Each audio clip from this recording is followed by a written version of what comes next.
Des brûlées qu'elle est en train de faire Aïcha. Alors c'est des crêpes marocaines.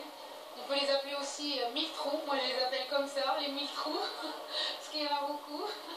Et on sert ça en forme de sushi ou maki, comme on veut l'appeler. Et à l'intérieur, on va garnir avec de l'amande marocaine qu'on a mixée avec de la fleur d'oranger, un peu de cannelle et de gomme d'arabique. Et des dattes qu'on a achetées tout à l'heure au marché.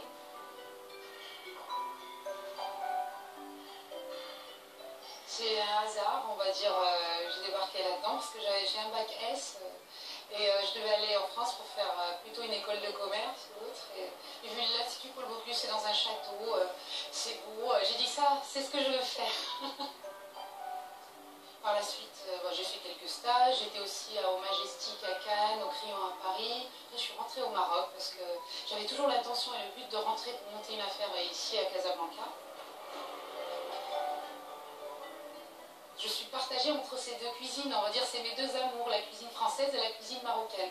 Et c'est pour ça qu'il y a toujours cette influence, cette technique française, parce que je trouve que la cuisine française est très riche en technique, et la cuisine marocaine est très bonne en saveur, et elle demande aussi à être améliorée, revue au goût du jour.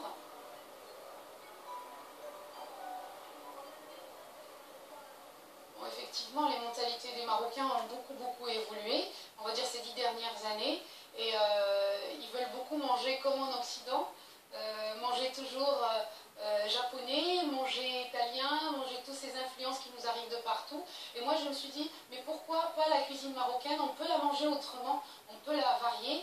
On a bien eu la pastilla qui est arrivée, les couscous, et puis aujourd'hui il faut une nouvelle vague, il faut une nouveauté aussi. Et c'est pour ça que moi en fait j'essaye de m'ouvrir sans dénigrer les racines et les traditions. Je m'appuie toujours sur une vieille recette ou quelque chose qui existe en lui ramenant une touche d'extérieur.